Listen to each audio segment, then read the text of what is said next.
Hello there, Gmu Today. This is Mr. Nick B, your host. I'm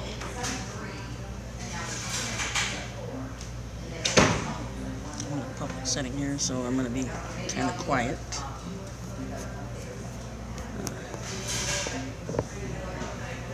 So let me know if you can hear me okay.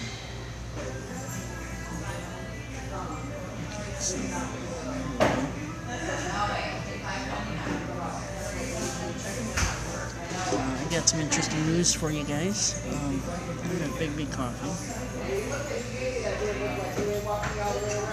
I know, he's spoiled. Okay, so this is from the Daily Wire. And there's writers and staff, editorial staff, as well as their supervisors. According to the Sunday Times, former British intelligence officer Christopher Steele, who was responsible for the infamous Trump Golden Showers dossier, will meet with U.S. investigators in London to speak of their relationship with the FBI. Steele has been adamantly refusing to meet with U.S. intelligence officials. The House Intelligence Committee, which was examining the origins of the dossier when it was under Republican control last year, requested for him to meet with him, but he would not in the Senate. Senate Intelligence Chairman Senator Richard Burr, Republican North Carolina, has been trying for 2 years to interview Steele. That has not eventuated. The Republicans have long alleged it was Steele's dossier that improperly led to an FBI inquiry, which ultimately morphed into Special Counsel Robert Mueller's investigation into possible coordination between Trump and Russia for the 2016 election. Department Watchdog is investigating aspects of Mueller probe, including whether officials abused the power. Yes, they did abuse the power, period.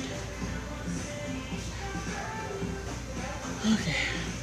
CBS News reported in February that the Senate Intelligence Committee investigation was a three-pronged effort to review the intelligence buttressing an estimate of Russia's actions during the 2016 election, to examine the active measures, including cyber activities Russia used, and to look into possible links between Moscow and campaigns.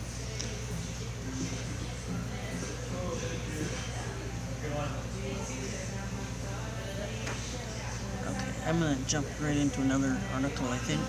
And again, you're watching Gmu Today with Mr. B.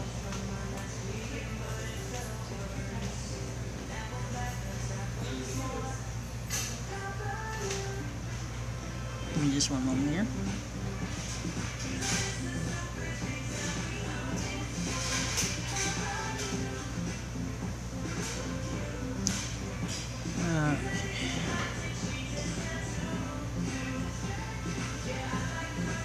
Pedophiles in Alabama on notice after brutal bill handed to governor.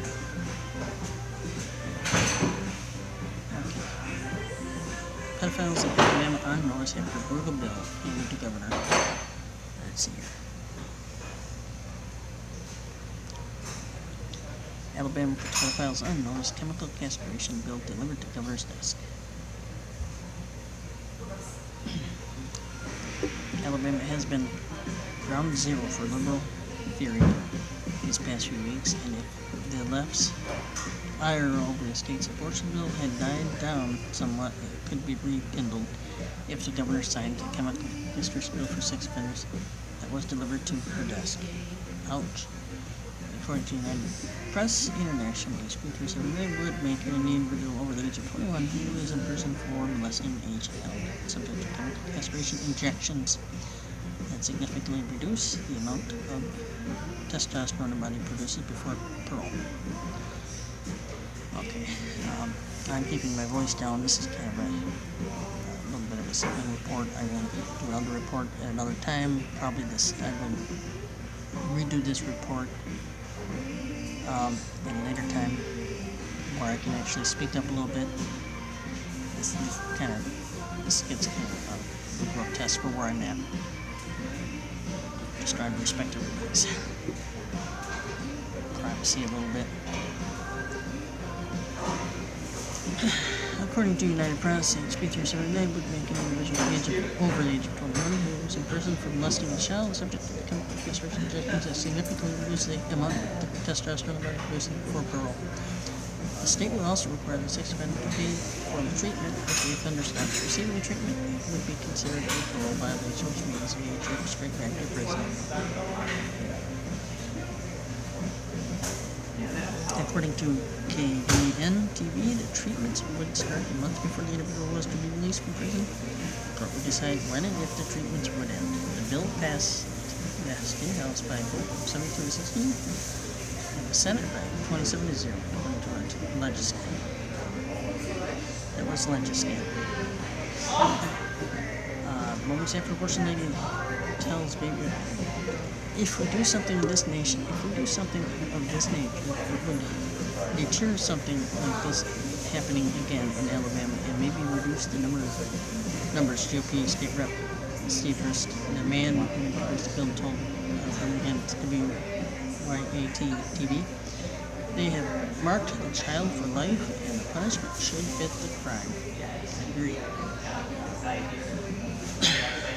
He's introduced the bill before, but had received complaints.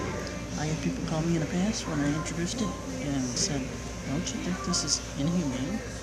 Hunt said, number one, it's very inhumane to hurt a child. It's very inhumane to hurt any children whatsoever. I don't care if you're Republican, Democrat, I don't care if you're Green Party. I don't know what you are. It is very, very wrong and very inhumane to do these awful things to children.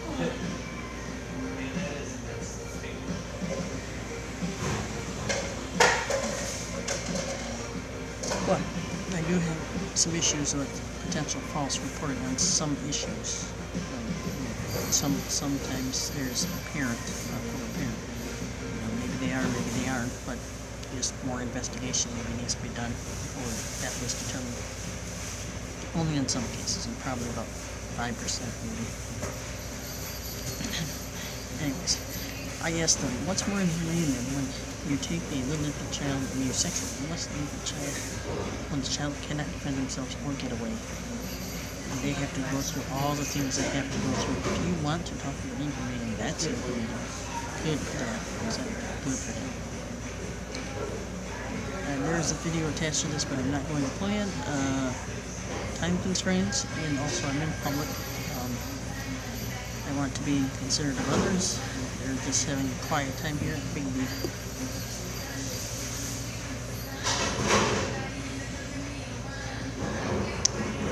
Okay, the bill, even if signed into law by Republican Governor K.A.B., would face 8th Amendment challenges regarding cruel and unusual punishment. They're going to claim that it is cruel and unusual punishment for someone who has served the time and the rest of their life have to be castrated. Attorney Raymond Johnson told WYTV.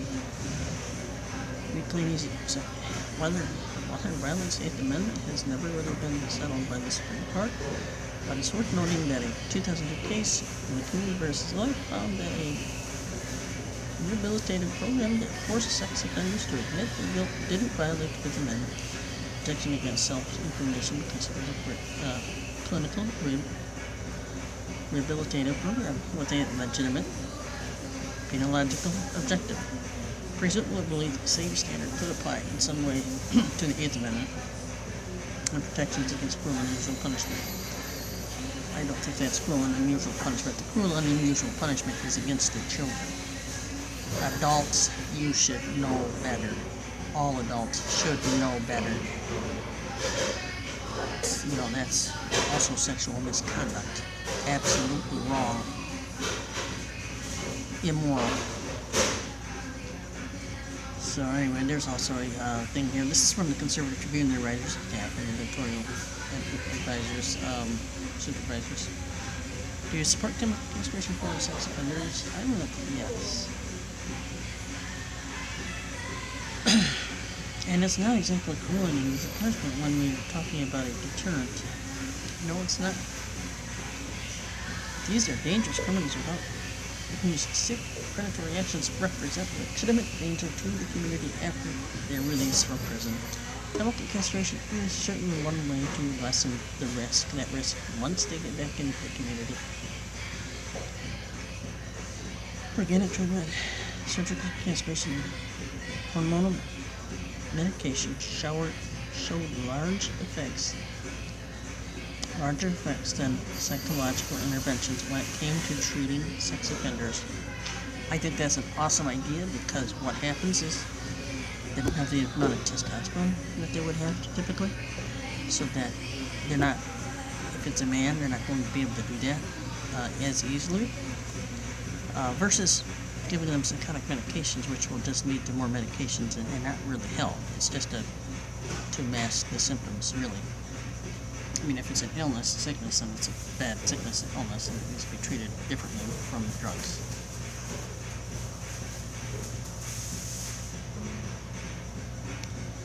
So,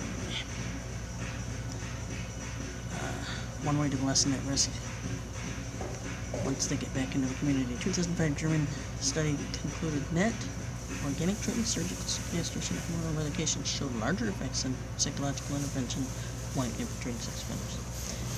Any action that we can take against a child molester that would prevent them from ever committing this type of crime again, I support, including chemical castration. State Rep. Alan Fedway told KADN.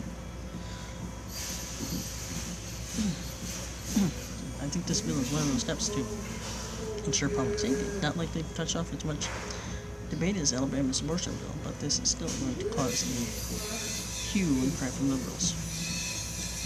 Well, fine, the state of Alabama has the obligation to keep its citizens, particularly its children, their most vulnerable citizens, safe. Yes, they do.